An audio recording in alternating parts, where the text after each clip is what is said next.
আসসালামু আলাইকুম, সবাই কেমন আছেন? আশা করি সবাই অনেক অনেক ভালো আছেন। আমি আল্লাহর রহমতে অনেক ভালো আছি।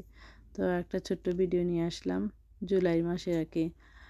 তো এদিকে দেখুন ডালিয়া গাছে ফুল ফুটেছে আর ভ্রমরা আসছেন, ওনারা ঘোরাঘুরি করছেন, আমারও খুব ভালো লাগে। আর সকালে উঠে ঘুম থেকে উঠেই তো চলে আসি বাগান দেখতে কি ফুটেছে, লাউ কাটা এসেছে, শিম গাছে কি ফুল ফুটেছে, কোন গাছ বেঁচে আছে, আর পানি দিতে হবে কি না। আমি জানি আমার মতো সবারই এই অবস্থা আর কি।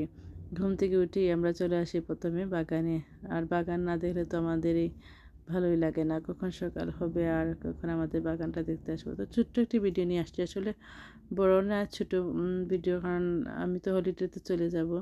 তো ছোট ছোট ভিডিও আপনাদের জন্য আর কি করতেছি, আর গার্ডেনের কী অবস্থা আপডেট দেওয়ার জন্য আর কি। তো আমার জন্য দোয়া করবেন ইনশাল্লাহ।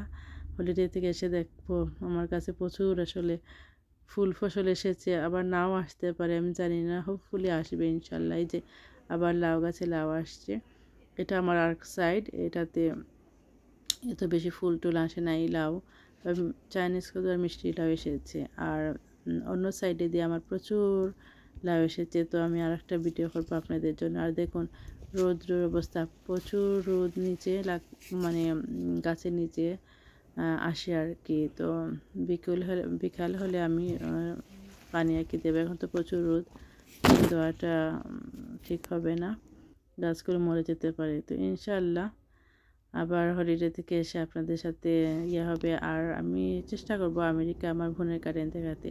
আর এই দেখুন আমার শিম গাছের অবস্থা। তো আজকে বেশি অত লম্বা করবো না ভিডিও, শেষ করে ফেলবো ভিডিওটা। যাদের আমার ভিডিও ভালো লাগে please like comment subscribe and share করবেন। Thank you for watching.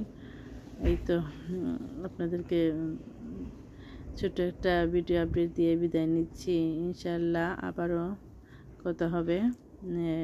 Thank you for watching again. আল্লাহ হাফিজ।